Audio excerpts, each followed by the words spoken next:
The rain had not ceased for 3 days. It fell upon the roofs of Hartwell Manor in a ceaseless, silver murmur, seeping into the ancient stone and the hearts of those who dwelt within. Lady Alara Vance stood at the window of her sitting room, her reflection a pale ghost against the weeping glass. She was a countess now, a title earned not through love, but through a bargain struck in desperation. Her husband, the Earl of Hartwell, was a good man, a kind man, but he was not the man who had once set her soul alight. 7 years. It had been 7 years since she had last looked into the storm-gray eyes of Alexander Blackwood, the Duke of Ashworth. 7 years since she had turned her back on the only love she had ever known to save her family from ruin. The memory was a scar, not a wound, but it ached with a dull, persistent pain, especially on days like this when the world was blurred and gray. Her father, a viscount of dwindling fortune, had gambled away their estate, their honor, their very future. Ashworth, then a newly titled duke with his own burdens, had offered his hand, his name, his protection. But his own finances were entangled in a legal morass left by his wastrel of a brother. He could offer her love, but not the immediate, substantial settlement her family required to keep the creditors from the door. Then came Percival, Earl of Hartwell, a widower of quiet disposition with a vast, unencumbered fortune. He sought a mother for his young daughter and a mistress for his grand, lonely house. He did not seek love, only companionship and decency. He offered a settlement so generous it would not only save her father but secure her younger sister's futures. It was a contract, pure and simple. And in accepting it, Alara had shattered Alexander's heart with a single, tremulous sentence: "I am to marry Lord Hartwell." She had expected anger, pleas, perhaps even a duel. She had received only a silence so profound it felt like the end of the world. He had looked at her, his face a mask of noble, wounded marble, and said simply, "Then I wish you every happiness, Lady Alara." He had bowed, turned, and walked out of her life. She had not seen him since. He had thrown himself into his dukedom, becoming a figure of power and renown, a man whispered about in Parliament and drawing rooms, but never seen at the frivolous events of the ton. He had become a legend of sorts, reclusive, brilliant, and utterly unattainable. A soft knock on the door pulled her from her reverie. "Enter," she said, her voice steady. It was her lady's maid, Sarah. The girl's face was flushed, her eyes bright with an excitement that seemed almost indecent on such a dreary afternoon. "My lady," she said, bobbing a curtsy, "a letter has arrived from Ashworth House." Alara's heart lurched, a trapped bird beating against the cage of her ribs.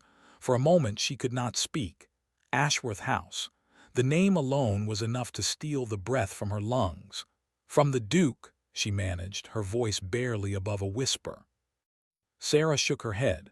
"No, my lady, from the Dowager Duchess. It is addressed to his lordship, but a note was enclosed for you." She held out a silver tray upon which rested a crisp, cream-colored envelope. The seal, however, was not the Ashworth crest of a falcon, but a simple, elegant M.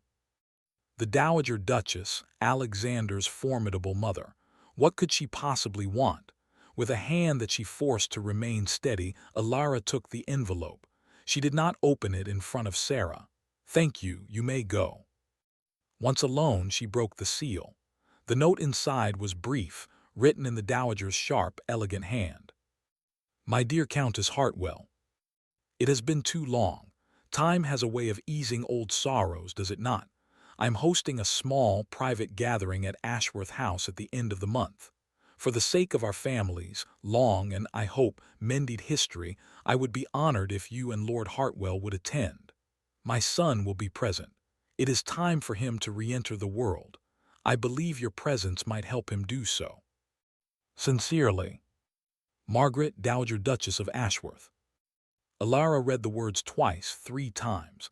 The letter was a calculated thing, she realized. The Dowager was a woman of formidable intelligence, a strategist in silk and lace. She had never approved of Alara's decision, but she had understood it, perhaps even respected the brutal practicality of it. Now it seemed she was orchestrating something else entirely. A reunion. A confrontation. The thought sent a wave of something hot and cold through her veins. Fear, yes, but something else too. A terrible, traitorous flicker of anticipation. She refolded the note, her fingers cold. To see Alexander again after all this time in the very halls where they had once walked and whispered and dreamed. It would be a special kind of torment. And yet the prospect of the gathering was a summons she could not ignore. To refuse would be an insult to the Ashworth name, a slight the ton would feast upon. But the thought of standing before him, a married woman with the ghost of their love hanging between them, was almost unbearable. She looked out the window again, the rain now falling harder, streaking the glass like tears. 7 years. She had married another man for a deal, and in doing so she had lost the man who had loved her for those 7 years. And now, it seemed, fate, or a determined dowager duchess, was about to force them together once more. The storm outside was nothing compared to the one she felt gathering within her own breast. The journey to Ashworth House was a study in subdued torment. Lord Hartwell, ever solicitous, had been pleased by the invitation. He saw it as a sign of his own family's rising standing, a bridge to a dukedom he had long admired from afar. He chatted amiably about the Duke's political maneuvers, his reputation for steely intelligence, his vast improvements to the Ashworth estate. Alara listened, offering quiet affirmations, while her soul was a battlefield. The carriage rolled through the iron gates of Ashworth House as the late afternoon sun broke through the clouds, gilding the wet leaves and the grand, Palladian facade of the great house. It was just as she remembered, yet somehow more imposing. The very air felt charged with memory. Here was the lawn where they had raced as children. There, the copse of ancient oaks where a 19-year-old Alexander had first taken her hand and confessed a love she had always known. The carriage drew to a halt before the sweeping stone steps. Footmen in somber livery moved with practiced precision. The great oak doors stood open, spilling warm light onto the damp stone. Taking a deep breath that did nothing to calm the frantic pace of her heart, Alara accepted her husband's hand and stepped down. She was dressed with careful intention, in a gown of deep sapphire silk that brought out the blue in her gray eyes, her dark hair swept up with strands of pearls. She would not appear as a woman diminished by regret. She would be the Countess of Hartwell, composed and graceful. The Dowager Duchess received them in the grand hall, a cavernous space of marble and portraits. She was a woman carved from the same stone as the house, elegant, sharp-featured, and utterly commanding. Her eyes, the same stormy gray as her son, swept over Alara with an unreadable expression before she extended her hand. "Lord Hartwell, Countess, how delightful that you could come." Her voice was warm, but Alara heard the steel beneath it. "My son is in the library, tending to some tedious estate matter. He will join us shortly." The other guests were few, as promised. A retired general and his wife, a scholarly baron, and a young, bright-eyed couple recently engaged. The conversation was light, polite, the clinking of teacups a delicate percussion against the hum of quiet voices. Yet Alara could not focus. Every nerve in her body was attuned to the door, waiting for it to open, waiting for him. Then the air in the room shifted. It was not a sound, not a movement, but a change in the very atmosphere, a sudden, unmistakable gravity. The dowager's eyes flicked toward the doorway. He stood there, Alexander. He was not the young man she remembered. The boyish softness of his face had been carved away, replaced by planes of hard, handsome authority. His shoulders were broader, his frame taller, more powerful. He was dressed entirely in black, save for the crisp white of his cravat, which made his dark hair and gray eyes all the more striking. He wore no smile. His expression was a mask of cool, aristocratic reserve, as if he were surveying a room of strangers and found them all wanting. His gaze swept the room, acknowledging the dowager with a slight nod, the other guests with a flicker of recognition, and then it landed on her. The world fell away. The quiet chatter, the clink of china, the soft rustle of silk, all of it faded into a distant hum. For one endless, breathless moment there was nothing but his eyes on hers. They were not the eyes of the man she had loved.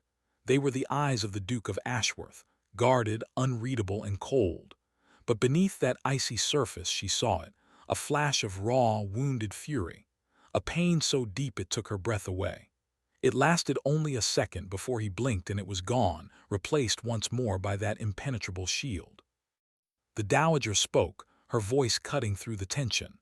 "Alexander, there you are. You remember Lord and Lady Hartwell, of course." He walked toward them, his steps measured, deliberate. The air crackled with the unspoken. He stopped before them, his gaze fixed on Lord Hartwell first. "My lord," he said, his voice a low, smooth baritone that held no warmth. "I trust your journey was pleasant." Percival, oblivious to the undercurrents, smiled and began to speak of the roads and the fine weather. Ilara felt Alexander's attention shift to her. It was like being pinned by a physical force. She forced herself to meet his gaze, to offer a small, polite curtsy. "Your Grace," she said, her voice a thin, fragile thing she barely recognized as her own. He did not return the greeting. He simply looked at her, his jaw tight. Then he said a single word so soft only she could hear it. "Ilara." It was not a question, not a greeting. It was an accusation, a lament. The sound of her name on his lips after all these years was a key turning in a lock she had thought sealed forever. Her carefully constructed composure began to crack. The eyes of the room were upon them, but she could not look away. She was drowning in the storm of his gaze, and for the first time in 7 years she felt terrifyingly, gloriously alive.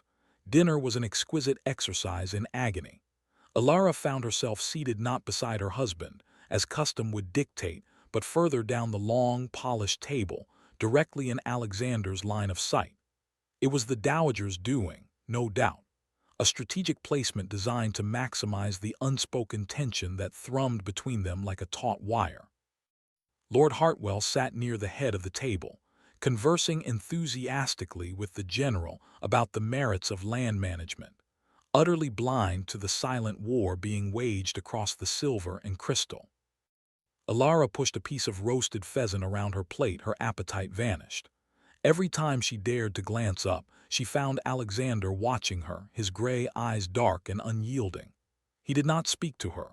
He did not speak much to anyone, offering only terse, clipped responses to the dowager's attempts to draw him into the conversation.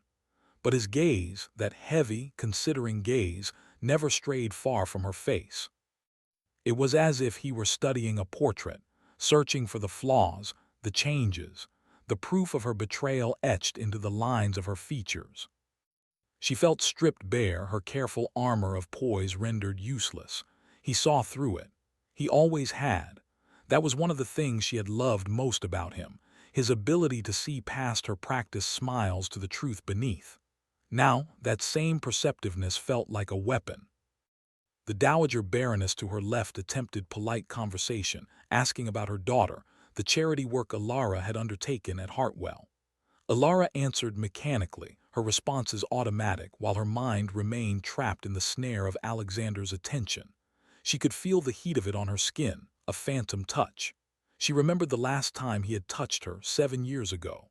The memory was a brand. The way his hand had cupped her cheek, his thumb tracing the line of her jaw. The raw desperation in his voice as he had begged her to reconsider, to wait for him, to trust that he would find a way. And her own voice, cold and hollow, telling him it was too late. The dinner finally, mercifully, ended. The ladies rose to withdraw to the drawing room, leaving the gentlemen to their port. As she passed through the doorway, Ilara felt a presence at her elbow. The dowager fell into step beside her. "A difficult meal, I imagine," the older woman murmured, her voice low and devoid of mockery. Ilara's step faltered. "Your Grace, you handled yourself well, better than I expected." The dowager's sharp eyes softened just a fraction. "He is not the same man you knew, Ilara. He has built walls so high and so thick, I fear no one will ever penetrate them again. He is respected, yes, feared even, but he is not alive. He merely exists." She paused, her gaze searching Ilara's face. "Do you understand what I am telling you?"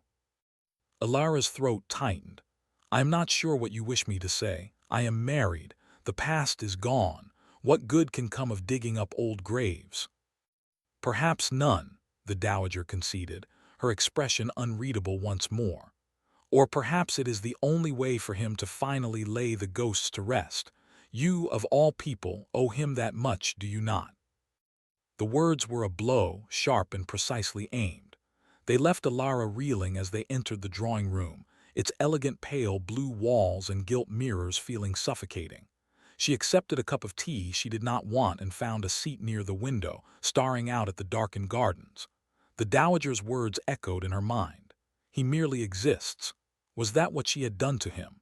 Had she stolen not just her own happiness but his very capacity for it? The gentleman soon joined them. The air in the room immediately thickened with the force of Alexander's presence.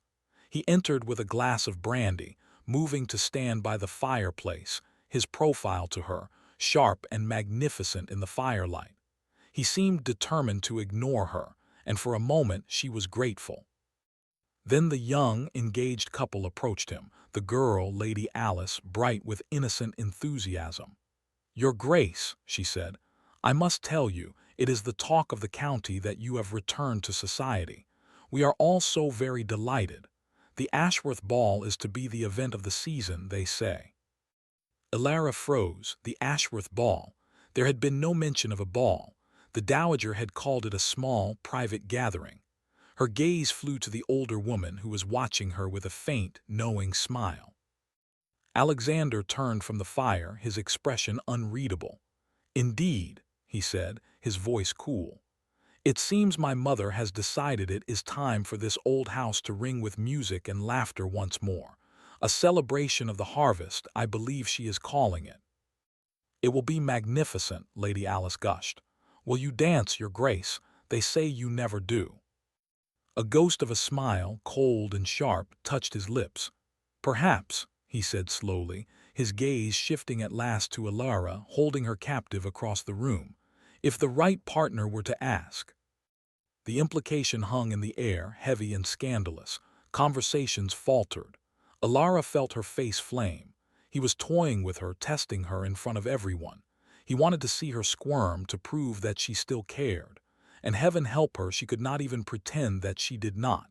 She set her teacup down with a trembling hand, the porcelain rattling against the saucer. She had to get out. She had to breathe.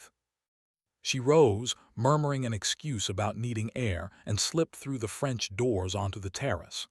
The cool night air hit her heated skin like a balm. She leaned against the stone balustrade, her breath coming in ragged gasps. This had been a mistake. Coming here was a mistake. She heard the doors open and close behind her. Her heart plummeted. She did not need to turn to know who it was. The air itself seemed to change, charged with the storm of his presence. She could smell the scent of him, sandalwood and something smoky, the brandy on his breath. And beneath it all, the familiar, heart-stopping scent of Alexander. "You should not have come," his voice said from behind her, low and rough, the polished Duke gone, replaced by the man she had once known, the man she had ruined. She turned. He was closer than she expected, his face half in shadow, the other half limned in the light spilling from the ballroom. The cold reserve was gone. In its place was a raw, searing pain that cut her to the quick. "I had no choice," she whispered. "The dowager." "My mother is a meddlesome fool," he cut her off, his voice a low growl. "She thinks to mend what is broken, but some things, Alara, are beyond repair." The sound of her name again. It was a caress and a curse. She looked up at him, her eyes stinging with unshed tears. She would not let them fall. She would not give him that satisfaction. "Then why did you agree to this? Why not simply refuse her?" "Because, fool that I am, I wanted to see you." The admission was torn from him, raw and brutal. He took a step closer, the space between them shrinking until she could feel the heat radiating from his body. "I wanted to see for myself that you were content, that your bargain had brought you all the joy you sought." His gaze raked over her, fierce and searching. "Are you content, Alara? Is the Earl everything you dreamed of, locked away in his grand, silent house?"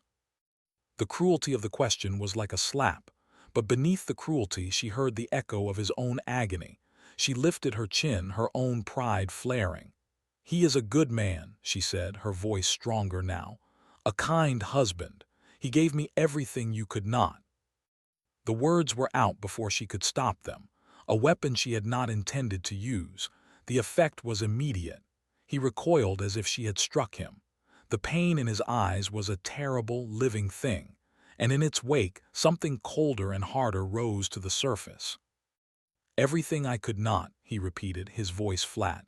"Yes, the fortune, the security, the title, all the things a woman of your practical nature would require." He stepped back, the distance between them a chasm. "Forgive me, Countess, I should not have brought up such unpleasant matters. Pray enjoy the rest of your evening. I would not wish to keep you from your husband." The formal address, Countess, was a door slamming shut. He turned his back on her, his silhouette stark against the light. He walked away back into the house, leaving her alone in the cold night air. She stood there, frozen, the echo of his words a fresh wound. She had hurt him again. She had taken the one weapon he had handed her, her own sacrifice, and twisted it into a taunt. And now, she feared, any chance of a semblance of peace between them was lost. The sound of her own ragged breath filled the silence, a lonely, desperate sound. She was more alone in that moment than she had ever been in her entire life. The morning dawned gray and heavy, the dampness of the previous day lingering in the air. Alara had barely slept. The scene on the terrace replayed itself endlessly in her mind. The raw pain in Alexander's eyes, the cruel words she had spoken, the finality of his retreating form. She had wounded him again in a desperate attempt to protect herself. But the protection was an illusion, for the blade had pierced her own heart just as deeply. Lord Hartwell had risen early, eager to inspect the Duke's famed stables. He had extended an invitation for her to join him, but she had pleaded a headache, and he had gone alone, his cheerful obliviousness a balm and a torment in equal measure. As soon as the sound of his footsteps faded down the corridor, Alara rose and dressed swiftly in a simple morning gown of dove gray. She could not remain in her chambers, a prisoner of her own thoughts. She needed to move, to outrun the ghosts. She slipped out of the east wing and into the gardens, the wet grass soaking the hem of her gown. The gardens of Ashworth were a triumph of design, geometric flower beds, sculpted yew hedges, and serene fountains, but Alara found them overbearing. They felt as controlled and suffocating as the house itself. She yearned for the wildness of the far meadow, the copse of oaks where she and Alexander had once sought refuge from the prying eyes of the world. Her feet moved of their own accord, carrying her down a gravel path, past the manicured lawns, toward the untamed edge of the estate. The path narrowed, the grounds becoming rougher, more natural. She had not planned to come here. It was as if her very soul was drawn to the site of its own greatest joy and deepest despair. The air was still and quiet, the only sound the distant call of a bird and the soft squelch of her boots on the muddy ground. The old oak tree stood as it always had, its massive branches reaching toward the sky like gnarled, ancient arms. It was here, beneath this very tree, that Alexander had given her a ring, a simple band of silver with a tiny, flawed sapphire. It had been his grandmother's, he had said, too small for a duchess perhaps, but full of a different kind of worth. She had worn it on a chain around her neck, hidden beneath her clothes. On the day she broke their engagement, she had returned it to him, pressing it into his palm. She had watched his fingers close around it, the pain in his eyes a mirror of her own. The memory was so vivid, so visceral, that a sob caught in her throat. She had not allowed herself to cry, not then, not in the 7 years since. She had locked it all away, buried it deep beneath layers of duty and gratitude. But here, in this sacred space, the walls she had built began to crumble. A single tear escaped, tracing a hot path down her cold cheek. Then another, and another. She did not hear the footsteps behind her. She did not sense his presence until she heard his voice. "I wondered how long it would take for you to find your way here." She spun around, her heart in her throat. Alexander stood a few feet away, leaning against the trunk of a younger birch, his arms crossed over his chest. He was not dressed for riding, as she had expected, but in simple, dark breeches, boots, and a linen shirt open at the collar. He looked like he had slept even less than she had. The mask of the Duke was gone again, but what remained was not the raw fury of the night before. It was something quieter, more somber. A deep, profound melancholy that settled over him like a shroud. "I am sorry," she whispered, wiping at her cheeks with the back of her hand. "I did not mean to intrude." "You are not intruding," he said, his voice low. "This was always your place as much as mine, more so perhaps." He pushed away from the tree and took a step toward her. She did not retreat. The air between them was charged, but it was not the hostile, crackling tension of the ballroom. It was the heavy, sorrowful weight of a shared past. "You kept the ring," he said, his gaze dropping to her throat, as if he could see the phantom chain there. Her hand flew to her chest, her fingers clutching at the fabric of her gown. "I returned it," she said. "You returned the chain, you kept the ring." His eyes met hers, a silent challenge. "You think I did not notice? You pressed a chain into my hand, but the ring was not on it. I had it checked later by a jeweler to be sure. It was a different ring, a cheap paste one. I have wondered about it for 7 years. Why, Alara, why keep it?" The truth, the secret she had carried for so long, rose in her throat, choking her. She could not lie to him here, not under this tree. "Because I could not bear to give it all back," she confessed, her voice breaking. "Because it was the only piece of you I had left. It was my sin and my salvation. I kept it because losing everything was easier if I still had that one small, tangible proof that our love had been real." He stared at her, his gray eyes wide with shock. The confession hung in the air between them, shattering the last of his carefully constructed composure.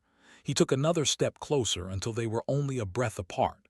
"It was real," he said, his voice a raw whisper. "It was the only real thing in my entire life, and you destroyed it." The accusation was soft, but it cut to the bone. "I know," she said, the tears falling freely now. "I know what I did. I have lived with it every day. I did not marry Hartwell for love, Alexander. I married him to save my family. It was a deal, a cold, desperate transaction." "Then why didn't you tell me?" The question was a cry from the depths of his soul. "Did you think my pride was worth more than my love? I would have found another way. I would have sold every last acre of Ashworth if it meant keeping you." "You could not," she argued, her own voice rising. "Your brother had left the estate entangled. Your hands were tied. The settlement was needed immediately. My father was on the brink of debtor's prison. My sisters would have been ruined. I could not watch them destroyed for the sake of my own heart." He turned away from her, his hands clenching into fists at his sides. He walked a few paces toward the old oak and placed a hand upon its rough bark, bowing his head. The set of his shoulders was one of utter defeat. "So you sacrificed us," he said, his voice muffled, "without consulting me, without giving me a chance to be your partner in sacrifice. You made me an enemy of my own memory. I have spent 7 years believing you never loved me, that you chose comfort over me. And now you tell me it was a noble sacrifice. Do you have any idea what that does to me?" She approached him slowly, her hand reaching out to touch his arm. He flinched at the contact, but he did not pull away. "It was not noble," she said. "It was desperate, and perhaps it was wrong, but it was the only choice I could see. I am sorry, Alexander. I am so deeply sorry for the pain I caused you." He turned to face her, his eyes red-rimmed, his expression a maelstrom of emotion. He reached up and for the first time in 7 years he touched her. His thumb brushed away a tear from her cheek, his touch sending a jolt through her entire being. "You are still wearing your wedding ring," he murmured, his gaze dropping to her left hand. "And yet your heart is still here in this grove with me." She could not deny it. She could not speak. She could only look up at him, her entire soul laid bare. His hand moved from her cheek to her throat, his fingers delicately tracing the line of her collarbone. "Where do we go from here, Alara?" he asked, his voice a broken whisper. "You are another man's wife. I am the fool who still loves you. What possible future can there be for us?" The question hung in the air, unanswered. For what answer could she give? She was trapped, bound by a sacred vow to a man who had done her no wrong. And yet in the depths of Alexander's storm-gray eyes, she saw the reflection of her own yearning. A future, a path, seemed not only impossible but forbidden. And the knowledge of it was the greatest torment of all. The days that followed were a peculiar, exquisite torture. A fragile, unspoken truce had been established between them. The confrontation in the grove had cracked open the sealed vault of their past, and now neither of them knew how to close it again. They existed in a state of suspended animation, their interactions a delicate dance of stolen glances and carefully worded pleasantries that carried the weight of 1,000 unspoken things. Lord Hartwell remained blissfully unaware, his days filled with pleasant diversions that the Dowager expertly orchestrated, shooting parties with the general, long rides to inspect tenant farms with the steward, evenings spent playing whist. Alara was left to her own devices, and more often than not, she found herself in Alexander's orbit. The Dowager, a master puppeteer, seemed to arrange their encounters with almost supernatural precision. It was on the 4th day of their visit that the storm broke, both literally and figuratively. A late summer squall lashed the house with rain and wind, trapping everyone indoors. Alara, seeking refuge from the suffocating formality of the main drawing room, had wandered into the portrait gallery. It was a long, narrow room lined with the faces of generations of Blackwoods, each one staring down at her with that same striking gray gaze. She stopped before a portrait of Alexander's mother, painted in her youth. She was beautiful, radiant, with a spark of life in her eyes that the years had not entirely dimmed. But there was a sadness there, too, a knowledge of the pain that love could bring. She was so lost in the painting that she did not hear him enter. It was not until she saw his reflection in the glass that she realized he was standing behind her. "The storm is worsening," he said, his voice a low murmur. "The roads will be impassable for days." She did not turn around. "Your mother will be pleased. She seems to enjoy keeping her guests captive." A soft, humorless chuckle escaped him. "She is a woman who knows what she wants. She has always believed that time and proximity can solve any problem." "And do you believe that?" she asked, finally turning to face him. He was closer than she had thought. The dim light of the storm-darkened gallery cast deep shadows across his face, making him look older, more severe. "I do not know what I believe anymore," he admitted. "I came back from London a ghost.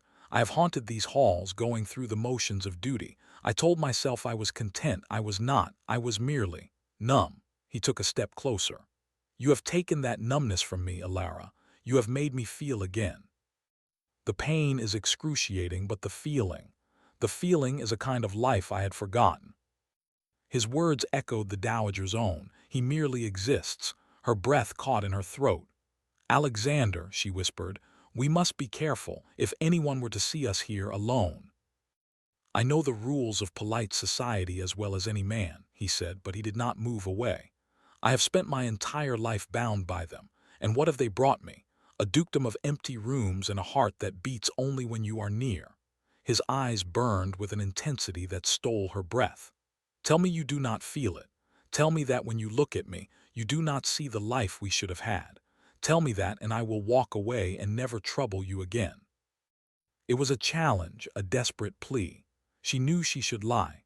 She should summon the cold, practical woman who had made that terrible bargain 7 years ago. She should tell him to go. But the words would not come. The lie would not form on her lips. The storm outside seemed to rage in her blood, and before she could stop herself, she reached out and touched his face, her palm against his cheek. "I cannot tell you that," she said, her voice trembling with the force of her confession. "I have tried to forget you.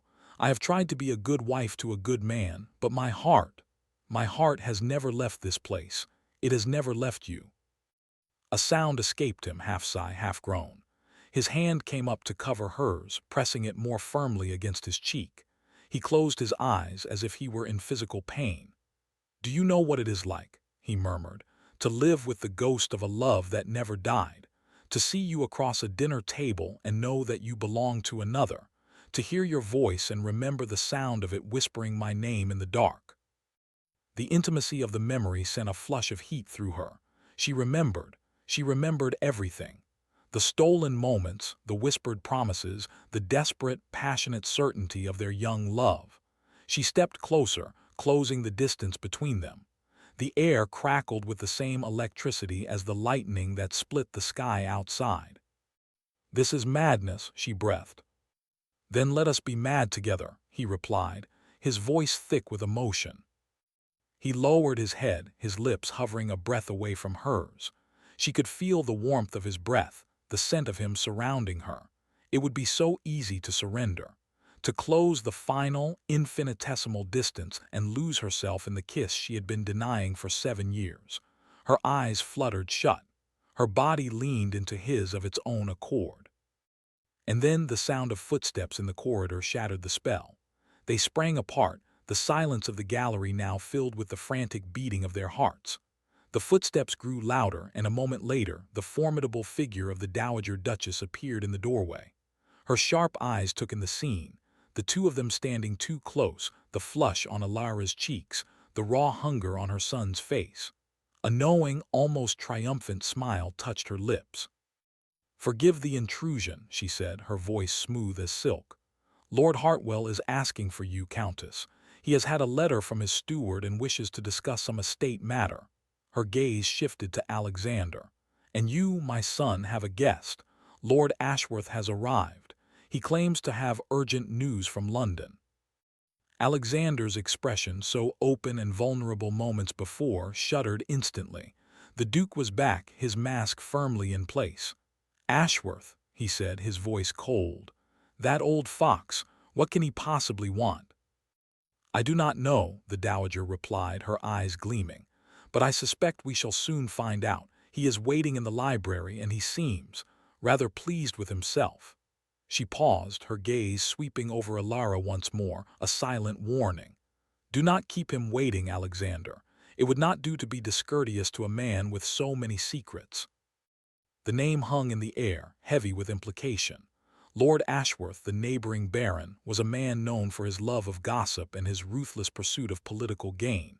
He had always been envious of the Blackwood title and lands, and now he had arrived unannounced with urgent news. The timing was too perfect to be coincidence. Alara felt a chill run down her spine, a premonition of disaster. The fragile peace of the past few days was about to be shattered. The storm was no longer just outside the window. The library felt smaller when Alexander entered it, his presence filling the space. Lord Ashworth, a portly man with a florid complexion and eyes that missed nothing, was already seated near the fire, a glass of the Duke's finest brandy in his hand. He made a half-hearted attempt to rise as Alexander entered, but the Duke waved him back into his seat with an impatient gesture. "Ashworth," Alexander said, his voice clipped, "this is an unexpected pleasure. I trust the storm has not made your journey too treacherous." "Storms, my dear Duke, are often the best times to travel," Ashworth replied, swirling the amber liquid in his glass. "The roads are empty, and one's arrival is all the more memorable." He smiled, a thin, calculating smile that did not reach his eyes. "And I do bring news that I felt could not wait for fair weather." Alexander moved to the fireplace, leaning against the mantel and fixing the Baron with a cool, assessing stare. "Then by all means, do not keep us in suspense. What news from London is so urgent that it could not be entrusted to a letter?" "Ah, but some news is best delivered in person, to gauge the reaction, you understand." Ashworth leaned forward, his voice dropping to a conspiratorial murmur. "It concerns your sister." The air in the room grew colder. Alexander's expression betrayed nothing, but his hand tightened fractionally on the mantel. "My sister has been gone from this world for 5 years, Ashworth. Her memory, I would hope, is not fodder for London gossip." "No, no, of course not, but her legacy, shall we say, is another matter." Ashworth paused, savoring the moment. "There is a rumor circulating in certain circles, a whisper that has reached the ears of some very influential men. It concerns the circumstances of her death, and a child." The word was a thunderbolt. Alexander went rigid. "A child," he repeated, his voice dangerously low. "What child?" Ashworth's smile widened. "Why her child, your grace, a daughter. It is said that Lady Josephine bore a child in secret shortly before her accident, a child whose father was, well, the rumors are quite lurid. Some say it was a man of the colonies. Others whisper of a gentleman of low birth, a groom perhaps, or a tutor." He let the scandalous words hang in the air. "It is said the dowager arranged for the infant to be sent away, to be hidden, in order to prevent a scandal that would have ruined the family name. A secret kept even from the child's own uncle, the mighty Duke of Ashworth. The accusation, for that is what it was a masterful blow. It struck at the heart of the Blackwood family's carefully constructed legacy of honor and propriety. It implicated the dowager in a web of secrecy and deception, and it suggested that Alexander, for all his power, was blind to the secrets festering within his own house. "This is nonsense," Alexander said, but his voice lacked its usual conviction. The seed of doubt had been planted. His mind raced. Josephine had been wild, rebellious, unhappy. Her riding accident had been sudden, tragic, a secret child. It was not impossible. It was, in fact, horrifyingly plausible. Ashworth looked positively gleeful. "Nonsense it may be, but it is a nonsense that could be very damaging if it were to reach the ears of the Prince Regent. Your political standing, your very position in society, is built upon the foundation of your family's unimpeachable honor. If this story were to be printed in the scandal sheets—" He shook his head with mock sorrow.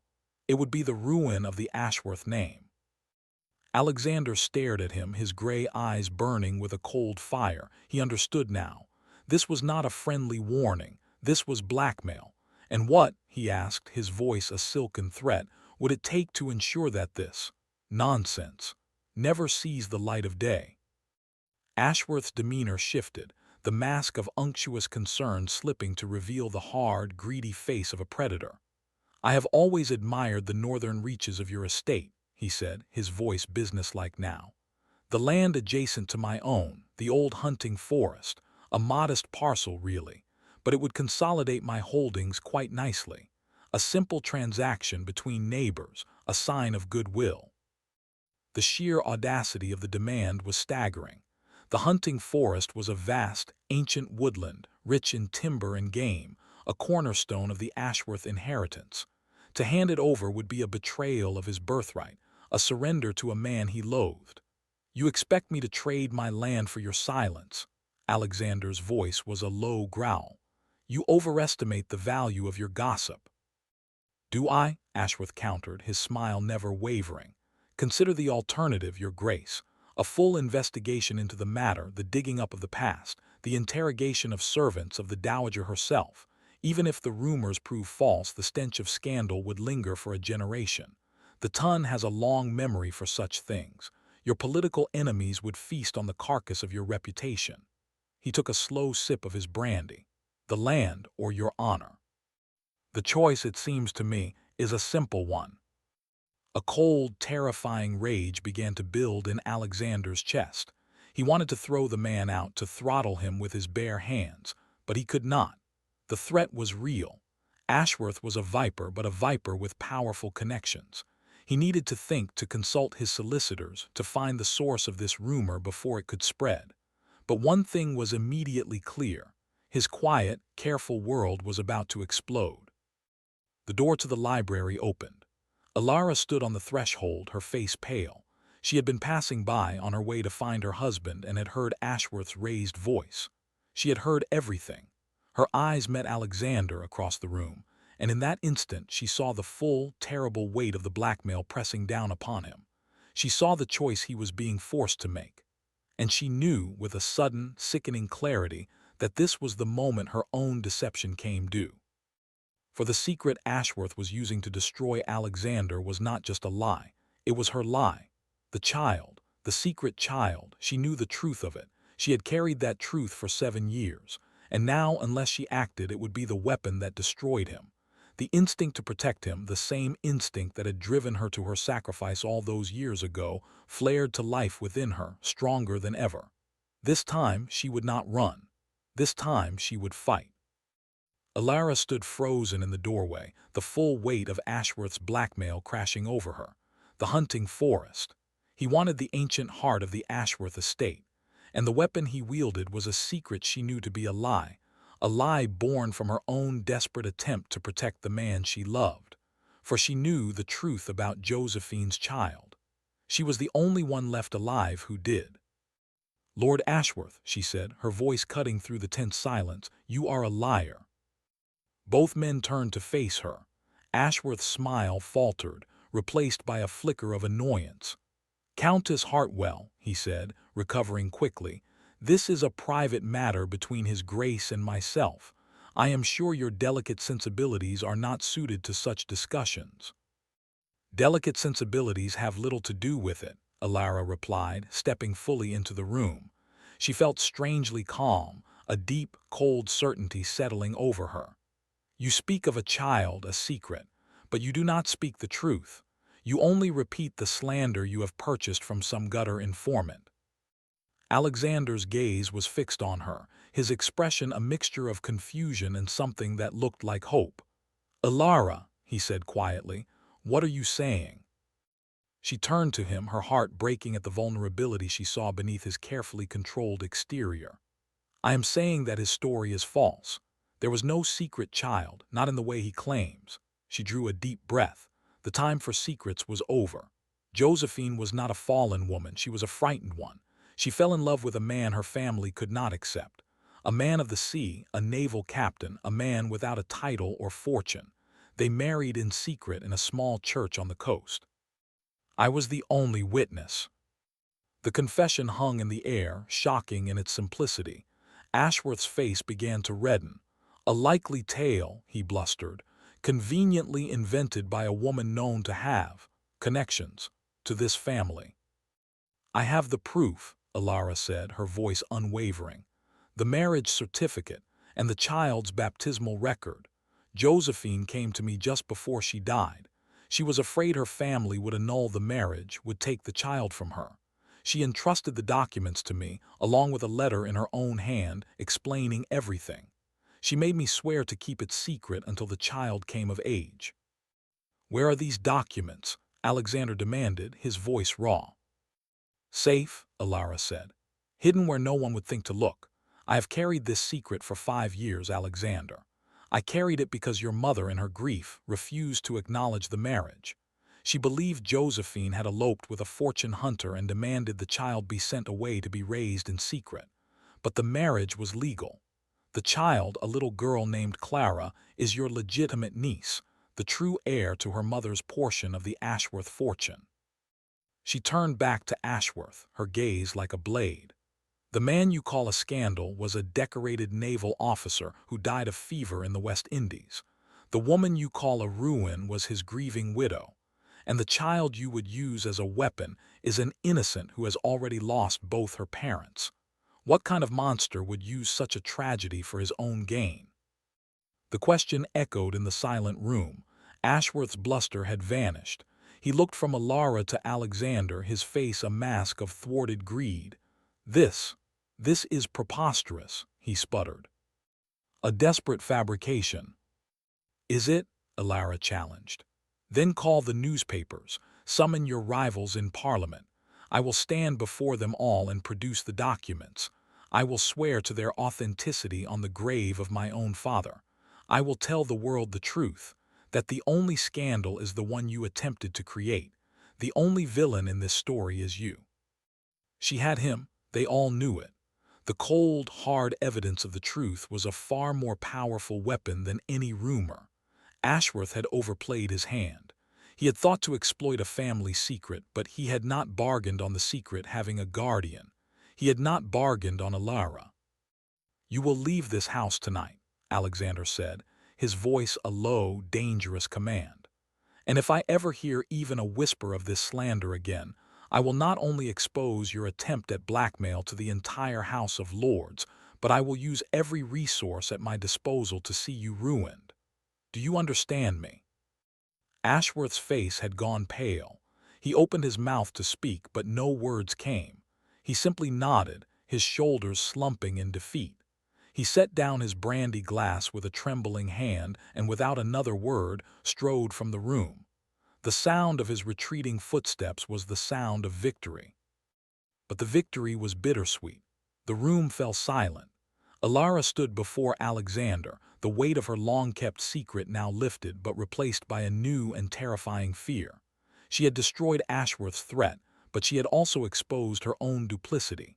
She had kept this from Alexander, just as she had kept the truth of her sacrifice all those years ago. The pattern of their lives, it seemed, was one of secrets and the pain they caused. Alexander stared at her, his expression unreadable. He took a step toward her, then another, until he was standing directly before her. She braced herself for his anger, his recrimination. "Why," he whispered, his voice broken, "why did you keep this from me?" "Because I made a promise to Josephine," she said, her voice trembling. "And because I was a coward. I had already hurt you so deeply. I could not bear to add to your pain by revealing that your sister had felt the need to hide her greatest happiness from you. It was a betrayal, I know, and I am sorry." He shook his head slowly, a look of wonder dawning on his face. "You have done nothing but protect me," he said. "From the very beginning, you sacrificed your own happiness to save your family. You carried my sister's secret to protect her child and my family's honor, and now you have stood against a blackmailer to save my legacy." He reached up and framed her face with his hands, his touch achingly gentle. "You are not a coward, Alara. You are the bravest woman I have ever known." His words were a balm to her wounded soul. The tears she had been holding back began to fall, but they were tears of relief, of release. "I love you," she whispered, the words she had locked away for 7 years finally spilling free. "I have never stopped loving you, not for a single moment." He drew a sharp breath, his gray eyes shimmering with emotion. "And I you," he said, his voice thick. "I have loved you through anger, through grief, through the endless, empty years. I thought I would never hear you say those words again." He lowered his head then and kissed her. It was not a gentle kiss. It was a kiss of 7 years of longing, of pain, of desperate, consuming love. It was a kiss that tasted of salt and sorrow and the sweet, overwhelming promise of a future they had never dared to imagine. The world outside the library ceased to exist. There was only him and her, and the truth that had finally, mercifully, set them free. But the path to that future was still blocked. The kiss ended and reality returned with a cold rush. She was still married. To a good man, a kind man, a man who did not deserve to be deceived. She pulled back, her hand pressed against his chest, over the frantic beating of his heart. "Percival," she whispered, "what have I done?" The question hung in the air, a stark reminder of the impossible situation they still faced. The battle with Ashworth was won, but the war for their happiness had only just begun. And in that moment, Alara knew with a terrible sinking certainty that the hardest part was yet to come. The ghost of her marriage stood between them, a silent, sorrowful judge. The future they had just kissed into being was still forbidden, still a dream, and the cost of waking from it could destroy them all. The light from the fire danced on Alexander's face, but his eyes were shadowed with the same grim realization. Their love had been tested by time and treachery. Now, it would be tested by the very vows that bound her to another. The storm outside had finally passed, but within the walls of Ashworth House, a new and different kind of storm was only just beginning.